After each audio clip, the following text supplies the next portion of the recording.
Good morning. Happy Father's Day from QX Church. I'm Pastor Scott Conway. And I'm going to do something unusual today that I don't typically do. I have a prepared message, worked on the notes. I have my speaking notes all together. And as of last night, that's what I was talking about. That, in fact, all the notes are printed up, they're handed out, but we are not going to use those today. We are going to use those next week. Because as a chain of events shows up sometimes, I have a basic rule that says if something shows up multiple ways, and then 3 is my bottom line threshold, that I'm going to do something with that. I was going to go ahead and do the scheduled message today and then do this next week, but I thought, today's Father's Day.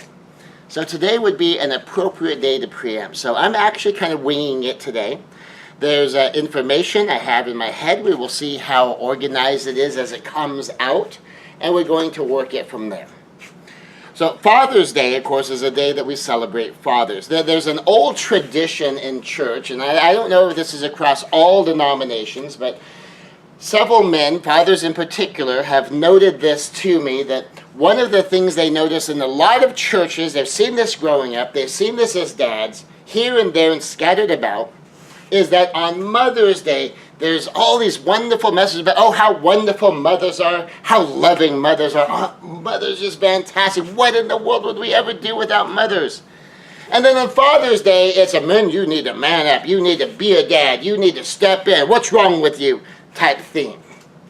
And a lot of men from a lot of churches, a lot of denominations, have reported kind of this general theme. The Mother's Day is about celebrating mothers, and then Father's Day is very often, men, you need to step up. And frankly, some of them get tired of it. Now, what's been curious about this particular Father's Day is that I don't have any biological children of myself, or of my own. I have been a stepfather, and from time to time, I do still get to interact with my ex-stepchildren, and they know that I love them, and they know that I'm here for them. And when I was being a part of their lives as they were growing up, we were always aiming for their adult life. We weren't aiming for their teen years. We weren't aiming for their college years. We were aiming at their post-college, kind of their career time of their life, the family time of their life, when they're looking at getting married, when they're looking at raising their own kids, and that's what we were always aiming at. And there's very often in children's lives kind of this window where there's really not a lot of interaction with the parents, and that's not at all unusual.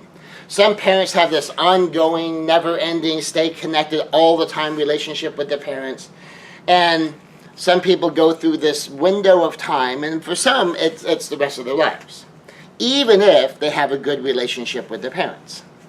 When I was still in school, someone had asked me at one time, so how's your mom? And I said, I don't know, I haven't seen her for a few weeks. I said, oh, did you move out? I thought you were still in school. So, well, no, we still live in the same house. It's just somehow we just don't cross paths.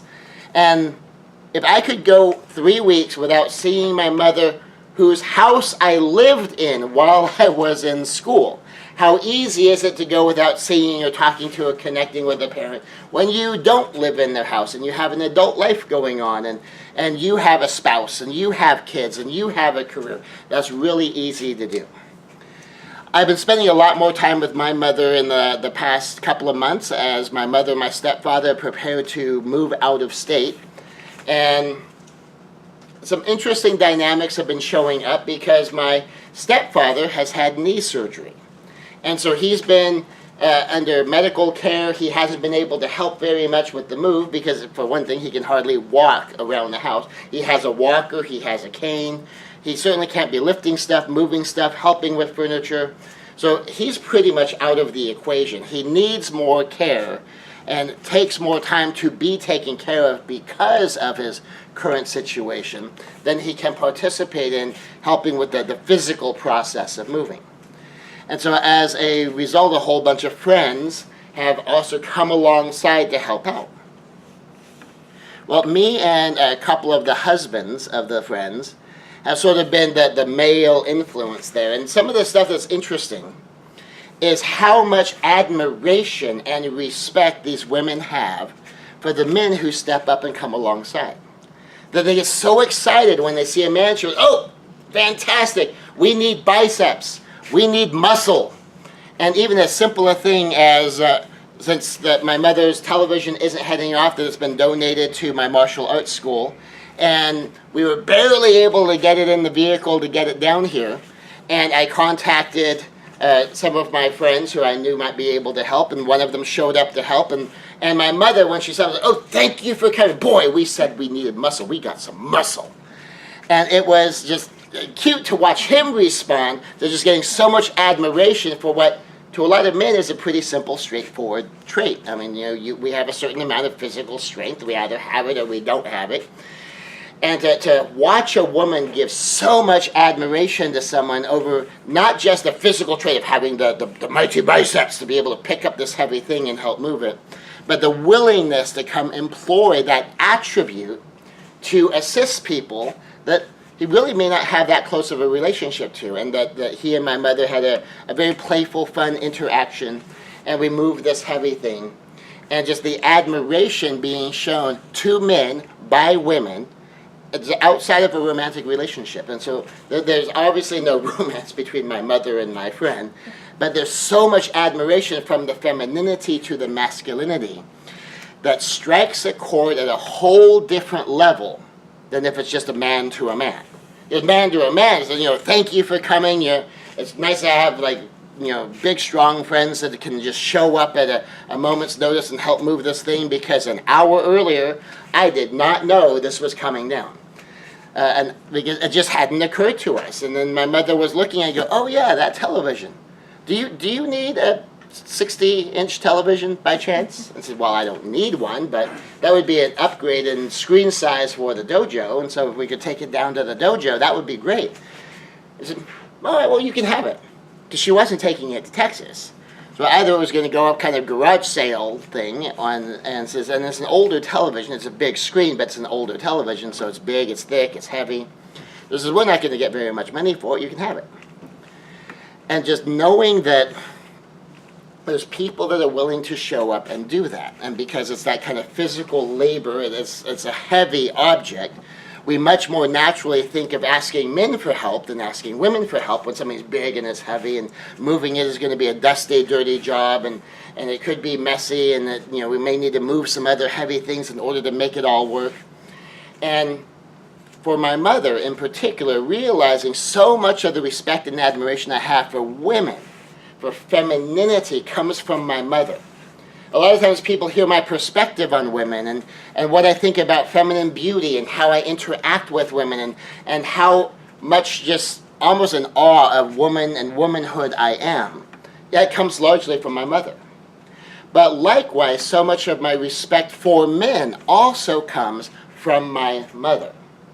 Now, my father, when I was growing up, was the provider of the house. I mean, that was his primary role in the house. And he would head off to work. He'd put in 14-hour days. He typically worked 7 days a week. It wasn't at all uncommon that he would be off to work before we woke up, especially during summer or on a weekend, and he would come home from work after we were already in bed. We could literally go days never seeing this man that we lived with, at least not at home. And it wasn't at all uncommon for us to go a week or 2 weeks or 3 weeks without having home time with Dad. So what my mother used to do is she would take us to his business and we would have lunch with my dad. We'd go visit him at work because that's where he was. And we'd meet the people and we'd hang out. We'd go to all the company picnics and the company Christmas party, and we'd go do all of these things because that's where Dad was. And it was my mother making sure we had the relationship with my father while my father did his work. But my mother had a tremendous amount of respect for masculinity. Rather than complain about the absence of my father, she would impress upon us the reason your father's not here. The reason he's at work is he is providing this house that you live in. He is providing the car that I drive you around in. He is providing the clothes that you're wearing. When he can't make it to your Little League game, it's because he's making sure we have the financial resources to be able to provide this life that you're living.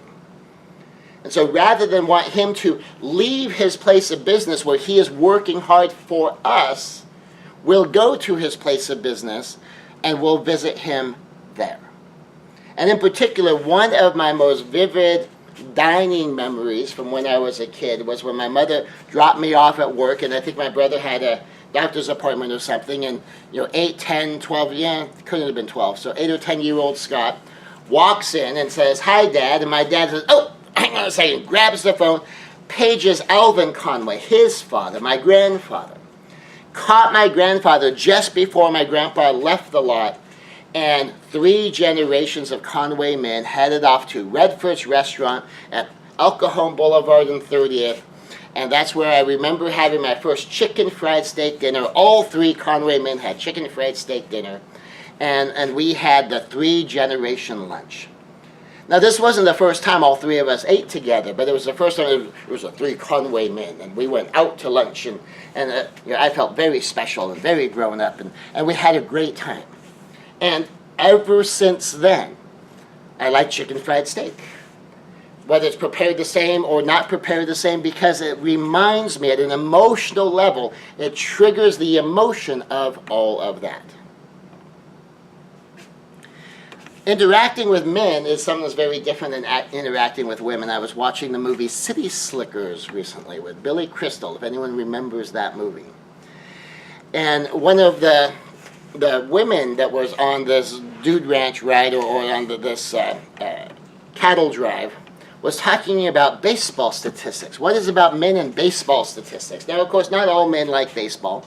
Not all men know stats. But in the movie, that was like one of the things is the guys knew the baseball stats. And as it was revealed, one of the other men was explaining to this lady that was like, well, there was a period of time where my father and I couldn't talk. We couldn't connect. We didn't understand each other. But we could always talk about baseball. And sometimes men have a lot of trouble heart to heart. They even have trouble head to head. But they can still find common ground. They can be competitors and be friends. They can count each other as friends, even good friends, even best friends, without having to know stuff about each other. That you can open your heart, but it's not mandated that you open your heart. It's okay if there's stuff about you I don't know, I've got your back. And there seems to be some of these unusual things, and I've had some women tell me that one of the most bizarre things they see in men, and they don't get this, is how can men fight, they actually have conflict, and then be friendly later. He says, when us girls fight, but we hate each other for weeks, months, years. Like, how can you be in this rip-roaring fight at 4 o'clock and at 6 o'clock you're sitting down watching sports and talking about stuff again? I don't get it. But it's a guy thing.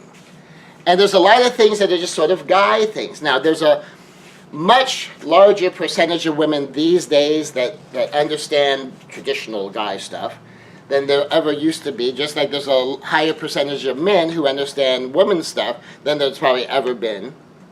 But there still seems to be this kind of split where it's wildly, statistically, one way or another way. And it still is. And that there seems to be a huge amount of individual and personal fulfillment within some of the traditional splits. Even as much as there's a lot more overlap, there's a lot more egalitarianism, there's a lot more equality, there's a lot more sharing, there's a lot more both people doing their own parts, that there still is a lot of split. Like one of the things that has been noticed is that when mothers are helping their kids with their homework, there's a much greater likelihood for the mother to want to jump in and help with the answer, while the fathers are much more likely to just let their kids struggle with it for a little while. Ask their kid questions that doesn't really answer the question. And there seems to still be this split where femininity, out of the connection, when they begin to see the frustration, they want to alleviate the frustration. And there's something about the masculinity that disconnects from the emotion just enough that stays task-focused and wants the kid to figure out for themselves. There's still seems to be a split where mothers tend to want their children to be safer. Fathers tend to be much more open to their children taking chances. And it's interesting to watch this split, because what I've noticed is with single parents, you don't see it as much. And that's just by observation. That when I see a mother raising children without a father, she tends to kind of expand into both sides, of both promoting the adventurousness while guarding the safety, and she has to find that balance herself. When I see single fathers raising their children, I see much more of an expansion into kind of the nurturing side. But when you have a couple, you have that masculine and feminine team. What I tend to see is that fathers tend to skew a little bit more to the masculine side, and the women tend to skew a little bit more to the feminine side. And what seems to be happening is that masculinity in the presence of femininity, no longer needing to do that role, tends to settle more into, okay, now I can be more masculine. Now I can be more manly because I'm no longer responsible for all of the other side. And I see it a lot, even more dramatically, going the other way, where I see a lot of women leaving off a lot of the masculine stuff and really centering themselves much more in their femininity, because now they no longer have to do all the masculine side. I've had women talk to me about their relationships, and what she wants to know is, when do I get to be the girl? And what she means by that is she wants to be loved, she wants to be honest, she wants to be cherished. She doesn't want to always have to be the decision maker. She doesn't want to always have to be the leader. She doesn't want to always have to be the one doing the dirty task. She doesn't always want to have to be the one who has, she just wants to be the girl and get taken out on a date and get taken care of from, at least from time to time. And she wants to be treated kind of like that. She wants to be able sometimes, just sometimes, not even all the time, just sometimes, just to be able to enjoy herself and know she can trust her man, that he's taking care of her, that she can kind of relax into it, and she can savor the romance of a moment, and she doesn't have to think about all these other things. Because so much of living in life today, and especially for women, is they have not only the task burden at their home, but they also have the emotional burden, that they're constantly pressured that, well, you have to make the decisions, you have to organize the laundry, you have to take care of the cooking, you have to take care of the cleaning. And even when supposedly it's divided up much more equally, she still ends up taking on the higher burden, and certainly the intellectual and emotional burden, because it's almost like she's expected to be in charge of all of this stuff. And a lot of women who live that kind of life have talked about how, I just want to be the girl sometimes. When do I get to be the Disney princess? When do I get to have time with my Prince Charming? When do I get to really feel like I just get to live life? Equally, a whole bunch of women who have great men are so excited about the men in their lives. And part of the Father's Day celebration this year is I got a fairly lavish Father's Day gift. I got a $200 Father's Day gift. Not from my kids, but from a friend. And part of her attitude is like, you do so much for so many people's kids. I know you're not their father, but you are an important man in their life. And I have this and I want to give it to you. And I just said, well, it's a Father's Day gift, so I'm going to share it with some young people in my life. And so I took what it was as Legoland tickets. There's a single mother, and she's working on raising two boys to be men. And so I offered them to her, and we took her two sons to Legoland. Now, she and I aren't dating, we're not romantically involved at all, but it was an opportunity for her sons to see how a man interacts with a woman, how a gentleman treats a lady, and to see how a man interacts with children in the presence and the context of being there as adult man and woman taking a young gentleman an adventure like this. And so it was a great opportunity to employ the Father's Day gift kind of in that man role. I have a close friend of mine, and this is part of what kind of tipped it over late last night and this morning, is she was just honoring all the men in her life. She says, you know, I've had a father, but then I lost my father when I was younger, and other men stepped up because they knew that my father was dead. And I've had these other men in my life, and she kind of ran through from, starting with her father when she was little, and then, uncles and family friends, and then as she got older, her male friends, and just really appreciating the presence of masculinity in her life, really appreciating the presence of these men that would do the manly things in her life. Now, this is one of the most capable, strong, powerful women you would ever know. And she's really realizing the places where I've just gotten to be the girl, the place I get to be feminine, is because I've had these men in my life that kind of step in, they fill that gap so I don't have to live there all the time. Enough of my work is there, enough of my home life is there. And that the breaks I get from living in that masculine world, which I'm good at, which I love doing, the breaks I get where I get to just step back over here and be feminine is because I've got these great men in my life. And for my mom, she loves being feminine. She loves being womanly. She loves being cute. She loves doing all of these things. But in order to have the freedom to live in that part, to be able to go there and enjoy that, she relies on the men in her life to step in and alleviate some of the burden of the masculine side of things for her.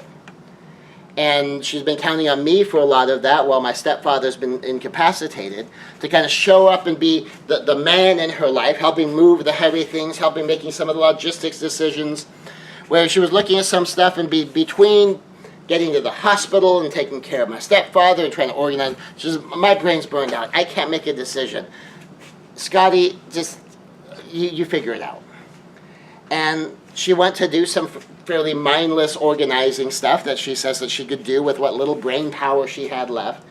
And she just trusted that, I've raised my boy to be a man. I've got a man here. He'll handle that stuff. He'll handle the dirty stuff. He'll handle the logistic stuff. He'll handle Tetrising stuff in. He'll figure it out. I can let it go, and I can just go do this stuff. Some of the greatest women I've known in my life have tremendous admiration for masculinity. A lot of the greatest men I know in my life have tremendous admiration for femininity. Some of the greatest women I know in my life really step into their femininity. Some of the greatest men I know in my life really step into their masculinity. All of the best traits, not the worst traits, the best traits. And on this Father's Day, we and my friends and the ladies in my life, and me and several of us, and whether we're younger or older, are not just honoring fathers. We're honoring the men who contribute to our lives.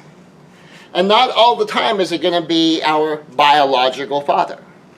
In fact, I have a biological father that basically had nothing to do with my life.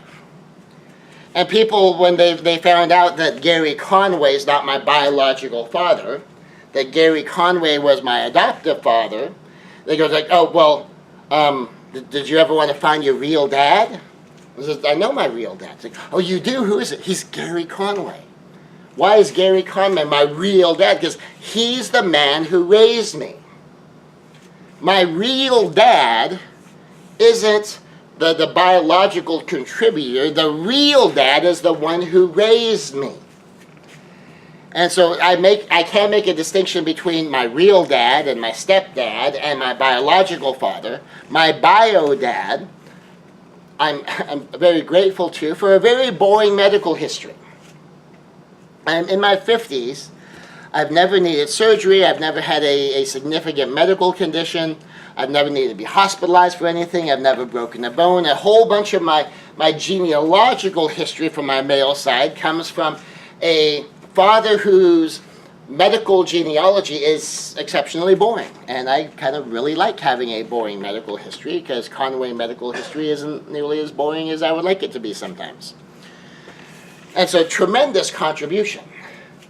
But my real dad, the man who raised me, Gary Conway, was a tremendous influence, taught me some fantastic things. A basic business ideal that I run is business may be business, but business people are still people. Treat them like people. And I learned that from my dad. That was an ideal that he taught me, that you treat your people like they're people. That your employees are not cogs in the machine. Your customers aren't just people you're going to extract money from. They are people. And so many of the stories I remember from my childhood being told about how my father did business is kind of this idea. A tremendous example of a lot of things. What I know of baseball, I learned from my dad. You know, my father was an athlete when he was younger. Now, I don't do conventional sports, and I'm not much of a participant in conventional sports. But what I do know of them, I learned with my dad, pretty much entirely. What I know about cars, I learned mostly from my dad, and so on and so forth. And how I barbecue stuff, and when I'm grilling, that's from my dad. And so many of the things I do in my life, I got from my real dad, Gary Conway. I have a lot of biological gratitude for my biological lineage. I have a lot of how I grew up, respect for my father. I mean, he undertook that primary role of provider. And because of how well he undertook that primary role of provider, when it's time for me to go to college, there's money for college. Checks were written for tuition. When it was time to go to law school, I went to law school. Checks were written for tuition. Why? Because my father really took that provider role seriously.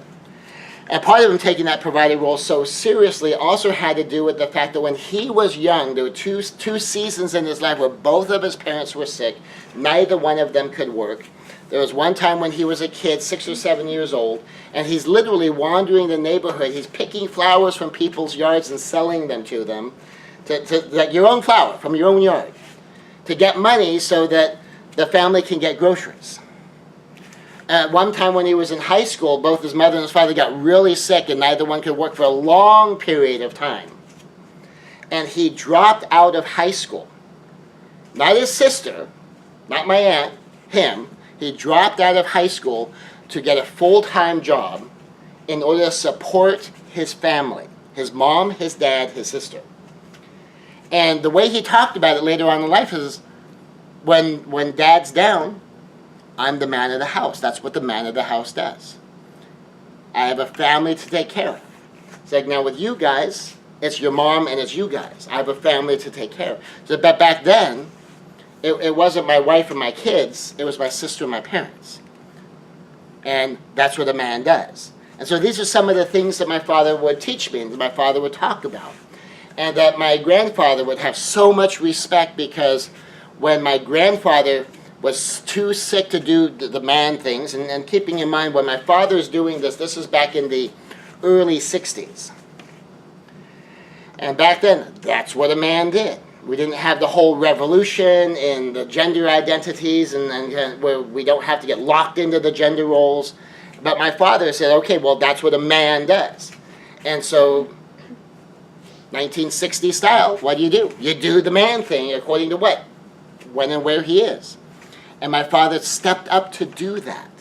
And then after my grandfather was healthy enough to go back to work, then my father went back to high school, graduated from high school, went in the Coast Guard, and then while he was in the Coast Guard is when he met his lady, which of course was my mom. And Gary and Sheila Conway, who raised me, moved to San Diego, and that's why I've lived here ever since I was little. And so much masculinity I get to watch in him. But here gets me an interesting thing with my dad. At one point, when I was 19, he said, "Scott, you're not much of a man. And I can't help you because I never figured it out." And the problem that he had is he didn't know what masculinity was. He knew that if you are a provider, being a good provider is masculine.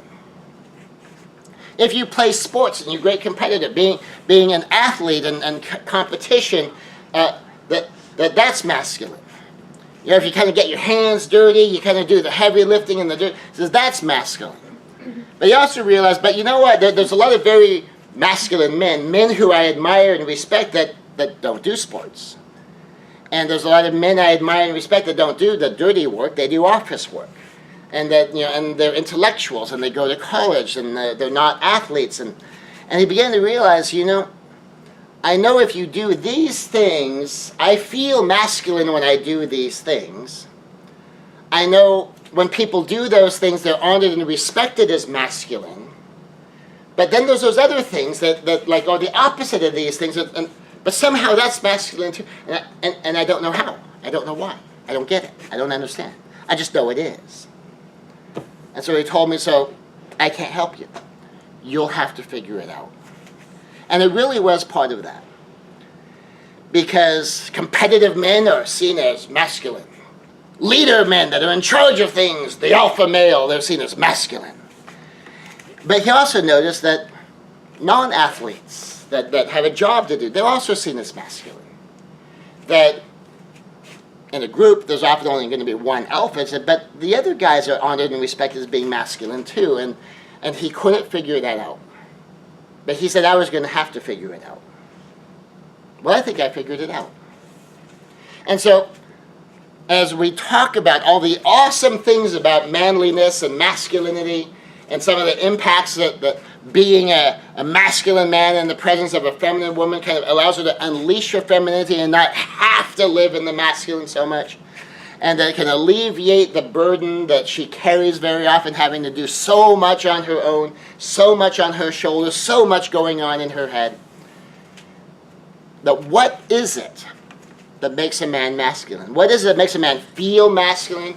And what about a man can make healthy people, healthy women, healthy men look at someone and go, that is manly.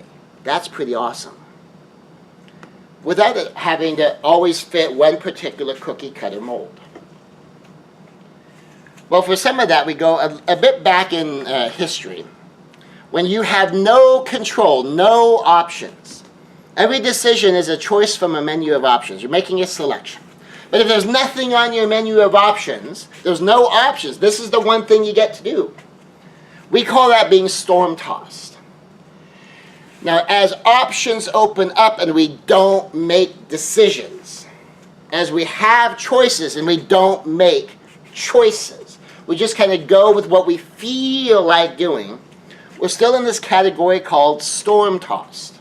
And when we're focused on ourselves and what we want, that basically we're self-centered, self-focused. We experience the world through our own senses and our own point of view and our own interests.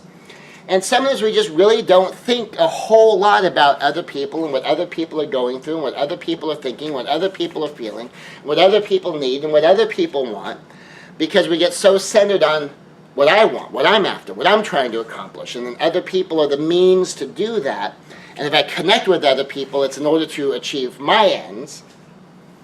And that's selfish. Then we have whether you have power or not. Power is the ability to make your own decisions for your own life. The power to control yourself means that you have options. You could do this or you could do that. You could go here or you could go there. And as you make those decisions, now you're exercising power. And to some extent, that might include exercising power over others. The ability to influence other people, the ability to control other people, and possibly sometimes, and this is the one we always have to be most careful of, the ability to harm other people. Well, what happened as society developed and more options became available, by and large, the nature and the danger of those options innately favored men. Combined with the fact that the lack of birth control and therefore the abundance of pregnancy limited women's options, just biologically limited women's options, because when women are pregnant and women are giving birth and women are raising infants, when you back up to Renaissance era, medieval times, you don't have a lot of options to travel and engage in a lot of potentially dangerous activity. You have a baby who will literally die if you're not there to feed the baby, because you are the baby bottle. And so much of the logical split kind of draws off of that. So what ended up happening is more power became available. The style and nature of the power innately favored the masculine. And where there's a lot of danger involved, well, you have statistically bigger, statistically stronger, more capable men who have more testosterone, more capable of facing the danger, while you have women who are largely bound by pregnancy, childbirth, and child rearing. And so it just makes logical sense that that's the way you divide it up. Because until the biological consequences of a lot of choices shift as society kind of gets to the point where that doesn't have to be the number one governing force. You kind of have to do it this way. So the men got power, but the men still tended to stay fairly self-focused. So they had power, but selflessness or selfishness. Well, women, to have the opportunity to get in touch with these men who had power, these men who were the providers, because you had to have the power, you had to have the options. You had to have the ability to make choices, to go there, to go here, to do the things that you needed to do, to make the choices you needed to make to be able to be the provider, and that became the provider and the protector, were the top two roles of men. If the man protected people and the man could provide, and those were the two things that he did, he was seen as a good catch. And for women, in order to get access to these men, if they, well, what do those men need? Well, those men need someone to handle that selflessness part, to connect with people, to take care of the family, to take care of the home. And so women develop a greater level of selflessness, of the giving. And a lot of that is driven just biologically, because when your kid needs to be fed at 2 o'clock in the morning is your primary focus. My child needs to be fed is your primary focus. No, I'm tired, I'm sleeping, the kid can eat tomorrow. Is the average mother will get up in the middle of the night and take care of her kid. The average mother, not even the spectacular, amazing mother, even the whole bunch of, generally speaking, not really great mothers, will still do stuff like that. And that's selflessness, that she gets so focused on her children, so focused on her child, that sometimes she forgets even at all to take care of herself. And so it's really easy to develop selflessness when biology is driving a lot of it, and then the selflessness gets aimed toward the men, to get the good men, and the selflessness and how he serves his interests, it kind of serves like, this is how I will serve your children's interests, and that was kind of how the competition worked. Being powerless because women had far fewer options. Biology drove a lot of her menu of options, and statistically speaking, and it's statistically speaking, not absolutes, there's exceptions across the board. The most powerful pirate that ran the biggest fleet ever in pirate history was a woman. I mean, so it's not like women had zero options, but by and large, the bulk of women, statistically speaking, had fewer options, with less power. And the men had more power. But men tended to be much more selfish. Because when you're in a competitive world, when you have to compete, when you have to fight, when you're at war, when you're looking out for bandits, that innate competitiveness means I have to really not be that concerned about the other person. If both of us are going for a job, I have to not care that the other person needs the job just as much as I do. If we're in a battle and the bandits are coming over the hill, I have to not care what the bandit's motivations are or who he is as a person. My job is to draw my sword and hack him down. If we're at war, that I have to not care so much that the enemy soldiers are just doing their job, just like I'm just doing my job. I've got to get in there and I've got to kill them because that's my job. And so there's an innate drive for that selflessness, an innate drive for that disconnect from people's humanity. Well, then part of what happened is over the course of time, now in the modern era, we get to this area where now we have more options. And now we increase the menu of options for both men and women. And a significant percentage of this is driven by the Industrial Revolution. It changed the need for society to have to be a certain way, because now we've created economic opportunity that allows some different things. And then we, especially when we come in through World War II, and we have the women in the workforce, because the men are at war, and the women go, well, hey, I kind of like having this as an option. I mean, I may not want to be locked into this and have to do this, but boy, do I really like having this as a choice I'm allowed to make.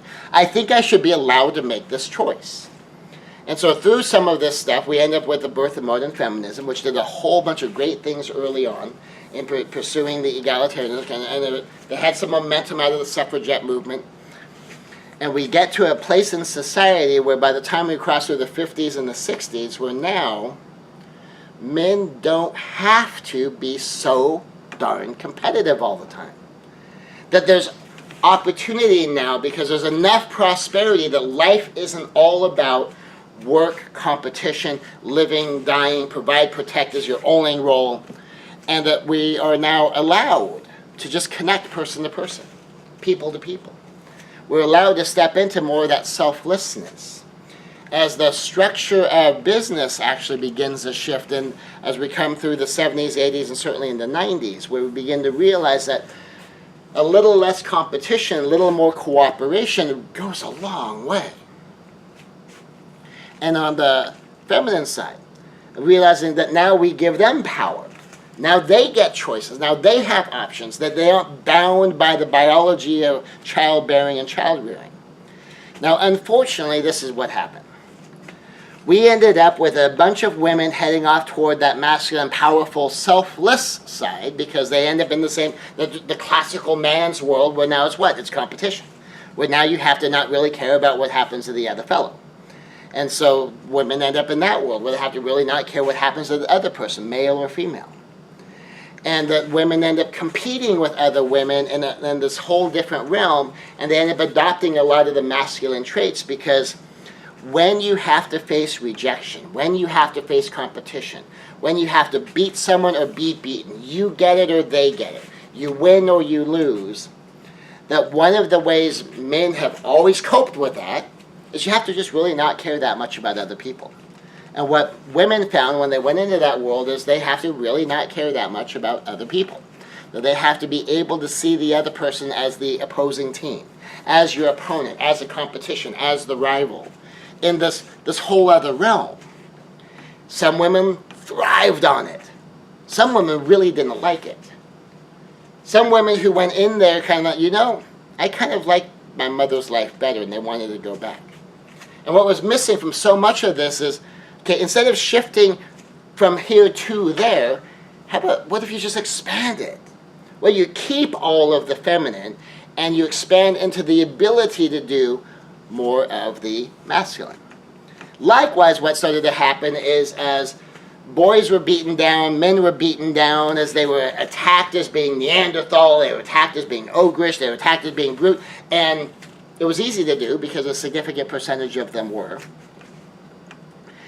that a lot of men, a percentage of men, shifted over to give up their power. That started off with, well, should you share power? Should you allow women in it? Well, of course. That would seem obvious to my generation. But what ended up happening instead is, well, we let the women in and we push the men out. Tell the men, you have to stop behaving like men. Let the women in, and the women get to do it, but you can't do the manly thing anymore. You can't be the guy. Now you gotta just chill, just relax, be a little bit more give up your power and be a little bit more selfless. Well, what ended up happening is a percentage of men gave up too much of the power. So instead of let go of the monopoly on power and share, it ended up letting go of the power and backing off, and shifted over more to the servant role. And what ended up happening then is you have an emasculated generation of men, and you have a masculinely empowered generation of women, not all of whom like it. That a significant percentage of women miss the feminine days. Well, what I think would have been much better, of the men, hold on to your power. Surrender the monopoly on power, but hold on to power. Don't surrender power, and expand into selfless. And so instead of switching sides, expand upward. And for women, so don't give up your femininity. Don't give up that selflessness. Don't give up that people connection. Expand.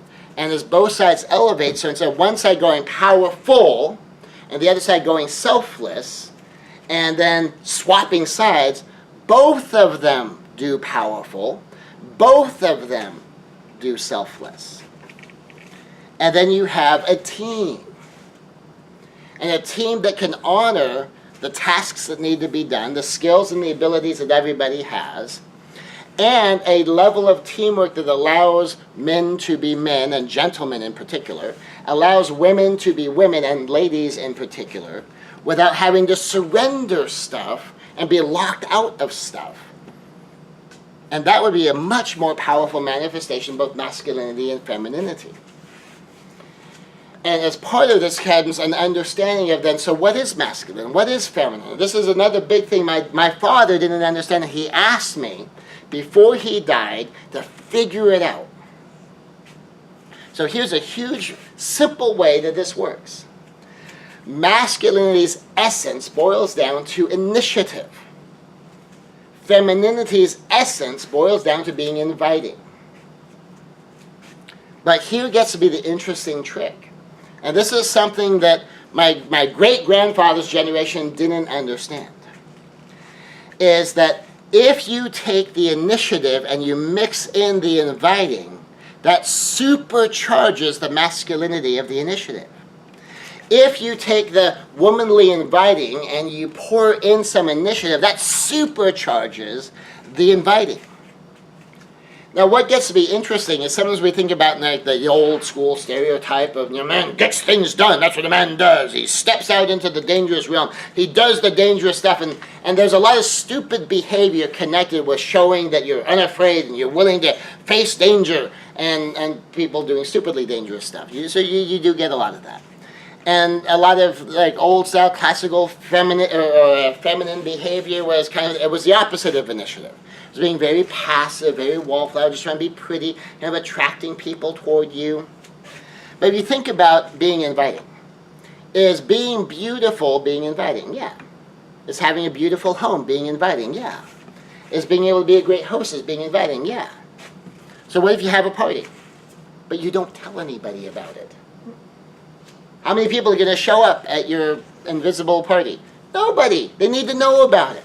So what do you do when you want a whole bunch of people to come to your party? You invite them. Is inviting active or passive? It's active. And so if you have zero initiative and you're just trying to do inviting, but you're not actually inviting, you're not really being inviting. And so you have to figure out, okay, how do I mix this all together? And the basic broad stroke formula is 2 parts inviting with 1 part initiative. She feels feminine. She comes off as feminine. And she supercharges her femininity. On the masculine side, taking initiative. You decide. You don't let circumstances dictate to you. You decide. You make a decision. That simple thing. You take action. You don't sit around and whine and complain and scream and cry and throw a tantrum, although you might be ticked off at stuff for a while. So it's okay to be angry and upset, but the masculine question is, so what are you going to do, right? So if you see a man and he loses his job, and he knows he needs another job, and he is reeling, he's complaining about getting fired, about how much he served the company, and all that. And we totally understand that. But at some point, you go like, okay, but you're a man.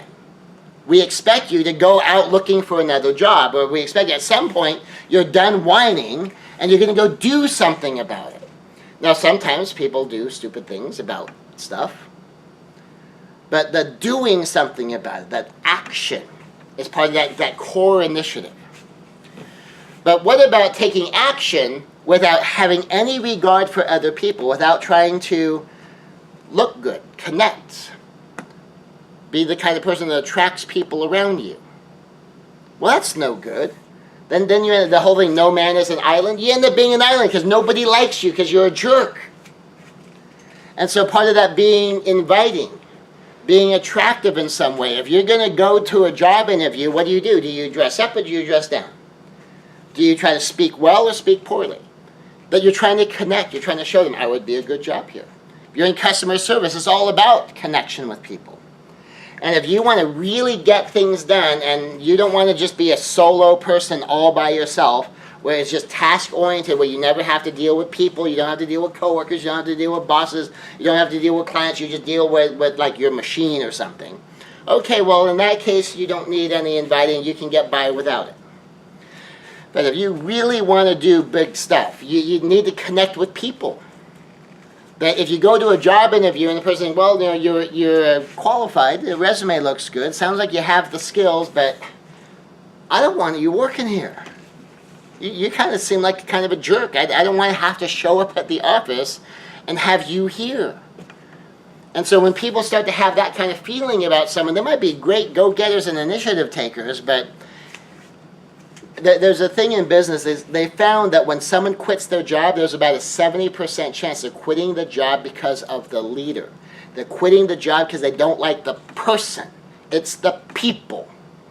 And so when you have that kind of initiative, but there's no inviting, there's no human connection, there's no wanting to be around someone, there's no relationship where you can trust someone on a human level, not a task level, a human level. People quit those jobs. Even bosses, managers, leaders will leave if they have a problem with an average of 6 to 8 people.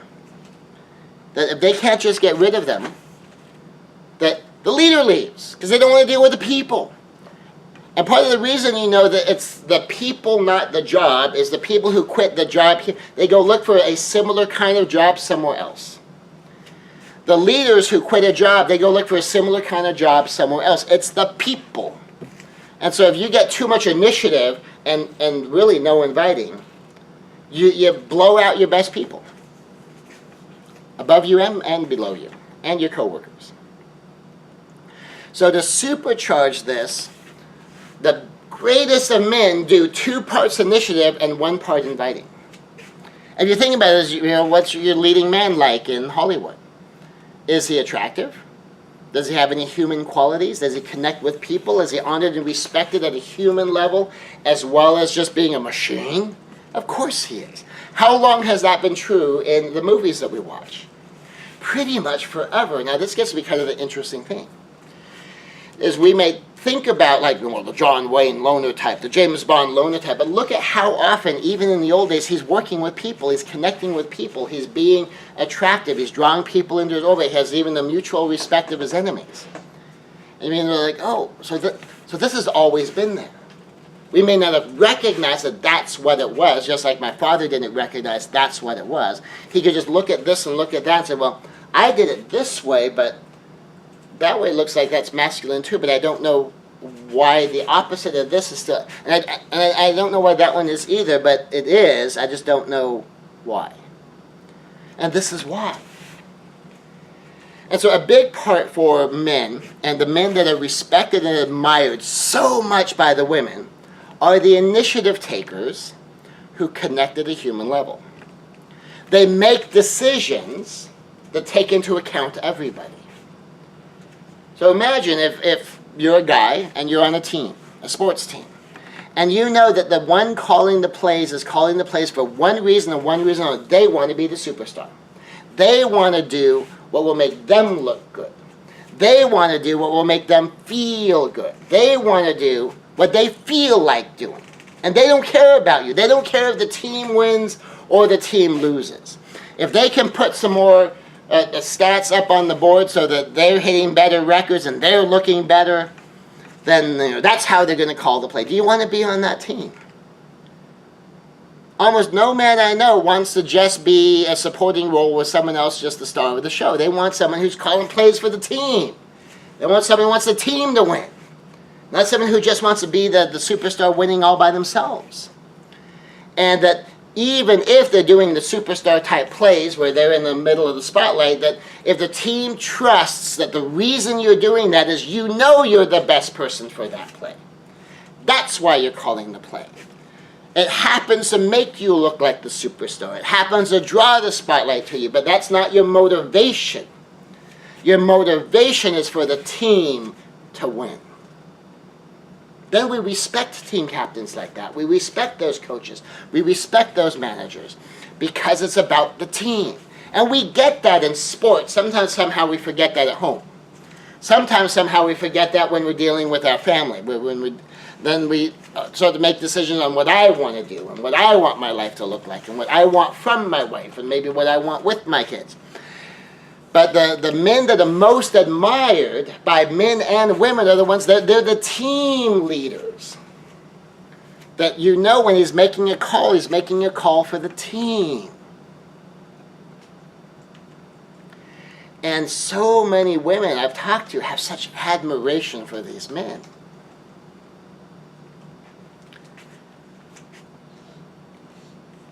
So when you learn to take initiative, you learn to be inviting about it. You both preserve that sense of masculine identity, and you're connecting with people, and you're supercharging it. And so you take this 2 parts initiative, fuel it with being inviting, fuel it with looking good, being good, connecting with people, caring about people, and you take it up to this power. And power is the ultimate manifestation of initiative. That you have options and you make clean decisions. You know what your values are, you know what your principles are, and you just go for it. So you take power and you use initiative to exercise your power in a way that connects with other people and draws other people alongside as team, in a selfless way that looks out for everybody, not just yourself. Always make sure you are looking out for yourself, but never just yourself. That you're looking out for your team, you're looking out for your partner, and that they know when you are making decisions that you are taking them into account. And the women that I know that know such men, and a stunning percentage of men, are like this. They really are. And then there's so much appreciation for that kind of masculinity. Now, here gets me the interesting thing. A lot of men hear something like this and go, oh man, I'm so inadequate, I don't live up to that. Well, here gets me the interesting thing that at least I've seen. Yes, you do. Probably more often than you realize. Think about any time you've had a decision to make and you thought about, well, what would be good for this other person too? You're doing power and selflessness. Any time that you stepped up and you saw something needed to be done and you handled it, you're taking initiative. Any time that you connected with another person in a way that would make them want to be around you and want them to come closer to you, that's inviting. All of us have experiences of doing this at one level or another. All we have to do is do it on purpose. Now here gets to be an interesting thing. It's very masculine and manly to do things on purpose. It's very manly, it's very masculine. And the playful, joking around way I've seen women play with other guys, like, my hero, my knight in shining. It's like, oh, he's so dreamy. And kind of that being playful with it. And often what they're talking about isn't like, well, look at his muscles. What they're talking about is like, he's on it. He's got it handled. They're like related to this is the simple idea like a honey-do list. What's a honey-do list? Typically a honey-do list is the wife makes a list of stuff for the husband to do. Husband's the honey, the list is stuff for him to do. So it's the to-do list for the honey. Personally, I don't believe in honey-do lists. Honey-do lists are too passive. Now, note that passive is an inviting. Passive is the opposite of initiative. And just like initiative isn't the opposite of inviting. Being crude, being off-putting, that's the opposite of inviting. Is it manly to be off-putting? Is it manly to be crude? Is it manly to be a jerk? No. That's uncivilized. It's inelegant. That's caveman. That's Neanderthal. You don't do that. That's not manly. That's just anti-feminine. Opposite of feminine is masculine. Initiative is masculine. And rather than have your honey make the list for you to do, it's more useful if your honey just makes the observations. And you make your own list. Make your will be done list. And especially if it's written down. And so your wife knows, this is my husband's job. It's on his list. I don't have to bug him about it. I don't even have to ask him about it. Because my man takes initiative. My man knows that solving this problem is important to me. And because my man is inviting, he knows that will be attractive to me. He's got it handled. He has options. And he will exercise those options in a selfless way that will take care of these things for us. Here's a simple example. One time we had this slide-out trash can thing. And it slid out, stuff was being stuffed in, and it broke free of the brackets. No one said, Scott, you need to fix this. Scott, go to Home Depot, buy these parts, get these things, do this. Instead, it was just called like, honey, trash can broke. I walked in, took a look at it, go, oh wow, you're right. Slid the brackets back in for the time being we put the trash in there. And you know, she didn't even ask me if I was going to fix it. She just assumed, of course, it's Scott. He's going to fix it. He takes initiative. He exercises his power. He knows we need this trash can. He will take care of it. I don't need to ask him about it. I don't need to bug him about it. He's got it. Because she knew it was on my will be done list. The kids knew it was on my will be done list. And so the next day, when it didn't look like anything happened, it didn't matter. She knew it's being handled. Because I needed daylight, because it turned out that we didn't have a powerful enough flashlight and everything was black on black. So when I got enough daylight so I could get in there and see what was going on, figured out what the problem was, figured out what I needed, went to Home Depot, got the parts, and then that weekend in the morning, because I wasn't sure how long it was going to take, I'm in there taking care of it. And then 2 days after the problem happened, it's all handled. Without anyone once even so much as asking me to do it. Why? Because it's on my will be done list. She didn't tell me what to do. She didn't say, honey, you need to fix this, honey, and here's your to-do list, and you need to go to Home Depot, and you need to buy it. Well, she didn't have to figure that out, because she knows she had a man who takes initiative. She has a man who will solve the problem. Now, if I do something by request, I get like 1 point of initiative. If I take the initiative to solve it, I get like 7 points of initiative.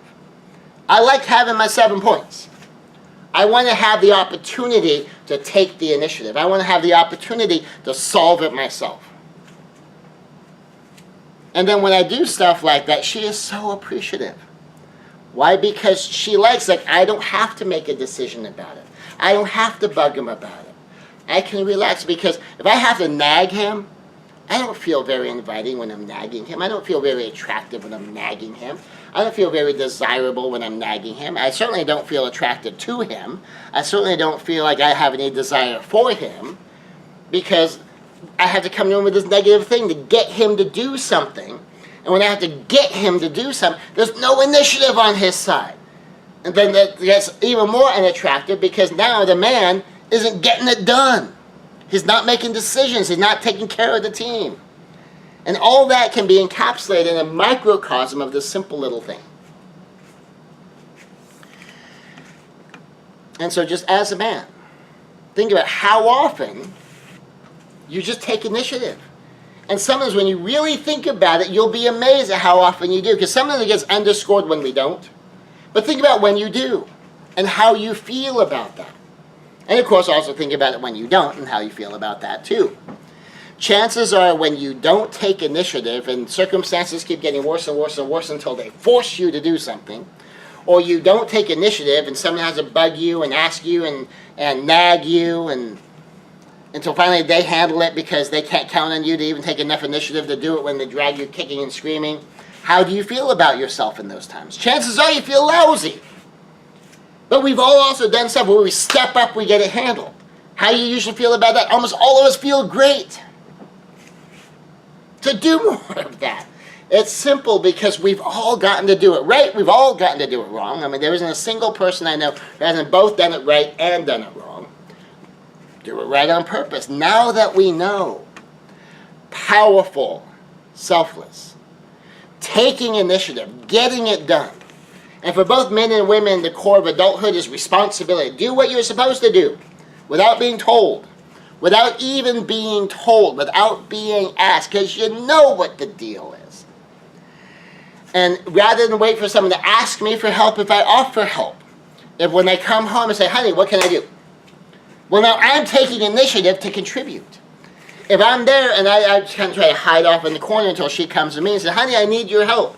I just lost my initiative points. I can show up in defined terms like, hey, honey, I'm home, I need a few minutes to decompress, and in about 20 to 30 minutes, I want to come give you a hand with whatever you need some help with. So if you have some stuff you need done, just let me know what the problem is, I'll take care of it. And then go do that. Check in, and when I checked in and said, I'm going to stop off at the store because I need to pick something up, is there anything you need while I'm there? Taking the initiative. Rather than her going, oh, we need these things, can you please do this? And for masculinity and femininity, and for women to recognize when the men are doing it right. To recognize. Now, the bizarre thing to me is when I get one, well, are you saying that women shouldn't have taken this? Of course not, I just said that. And it's bizarre how often I still get that. Because masculinity and femininity are not opposites, they're complements. That if femininity is about being inviting, masculinity isn't about being a jerk. If masculinity is about taking initiative, femininity is not about being passive. They have their different things that go together, and the individuals can put it together.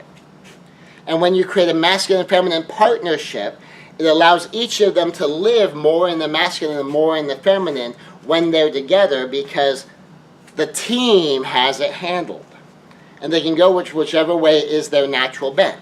And whatever mix they settle into as an individual couple much better. And what I found by and large is women are happier having to not being required to live so much in the masculine. A lot of them are really, really good at it. My mother is really, really good at it. She doesn't like to have to live there. She likes to be able to go there. She doesn't want to have to live there. And I know a lot of people, a lot of men who are really, really good at all the feminine stuff. They don't want to have to live there either. They want to be able to live more in the masculine. But they can. They don't want it to be a requirement. And that you can settle into places with great partnership. Not forcing both to always have to be both, but allowing both to be able to settle into what their natural bents are, what their most fulfilling inclinations are. And to be able to do it well and do it right and do it on purpose. And to honor our fathers for the places they got it right, to honor the other men that came alongside our fathers and backed up our dads in the best and the most right things that they were doing. For the men who came alongside where maybe the fathers weren't doing such a great job, or the fathers weren't able to do anything. If your father's off on a Westpac or he's deployed, and so he's not there, even if he's a good man and could be a great dad, that he can't because he's not there. And the men who come into our lives and fill in some of these voids, some of the male friends that show up in our lives, whether they're our fathers, uncles, relatives, whether they're friends of the family, whether they're our male friends, whether they're our brothers, whether they're just our buddies at school. And even the younger men that come alongside and they fulfill some of these roles in our lives, and that they assist and help in these traditionally masculine ways. That you can be on your way down with a really heavy, because it's older technology, a really heavy 60-inch television screen, and know that you've got a big man with biceps that lives just a few minutes away who's willing to drop what he's doing and come help you move a thing because it's heavy and he knows you need help. And he's connected at a human level enough to show up with his masculinity and engage his strength to help. And the most fun part of that wasn't getting the help. It was watching my mother in her femininity show such appreciation for that masculinity. And watching that masculinity have so much appreciation for being seen as masculine.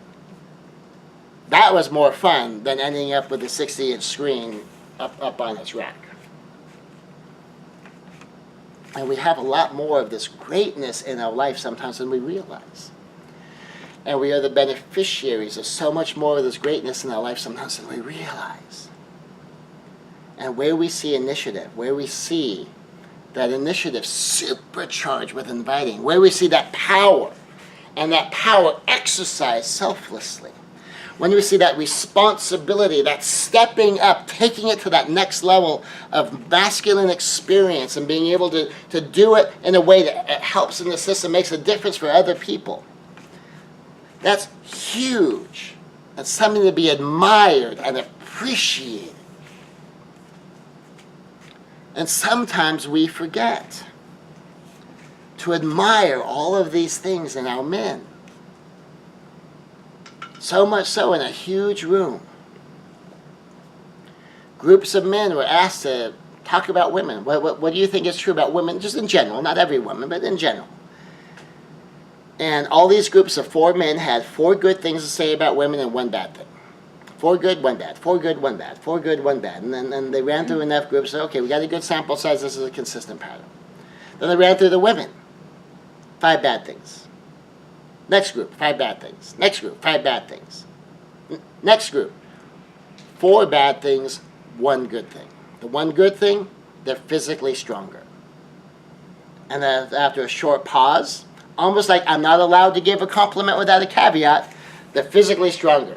So they can move heavy stuff for us.